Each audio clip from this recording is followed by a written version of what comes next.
15 marques de la grande distribution ont lancé depuis maintenant 6 ans une série d'enquêtes sur les conditions de travail chez leurs fournisseurs étrangers.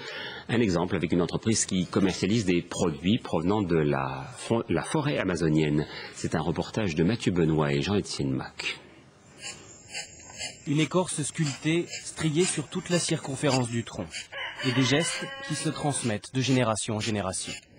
À chaque saison des pluies, la récolte du latex reprend au village de Maguari. Mais aujourd'hui, la vente du latex aux grossistes n'est plus assez rentable. Les Indiens ont dû trouver d'autres débouchés. Il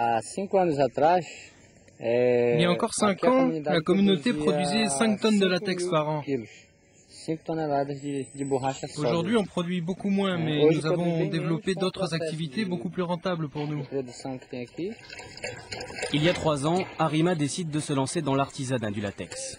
Une fois chauffé puis étalé sur une toile, le lait d'EVA se transforme en feuilles de caoutchouc. Mais le jeune entrepreneur a du mal à trouver des débouchés, jusqu'à ce qu'une entreprise française de commerce équitable lui propose d'acheter une partie de sa production. On leur a proposé un prix qui nous semblait acceptable, et eux, ils nous ont augmenté ce prix d'$1 par produit.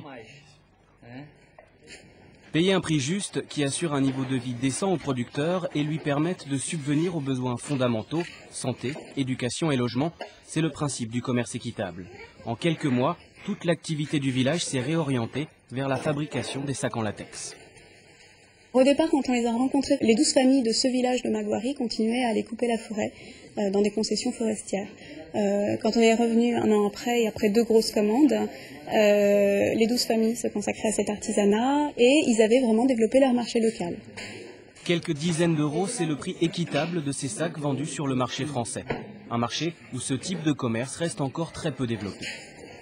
Chaque année, un consommateur français achète en moyenne pour 10 centimes d'euros de produits issus du commerce équitable. Une économie solidaire, encore mal connue, mais en forte progression. Actuellement, elle fait vivre un peu plus de 5 millions de producteurs à travers le monde.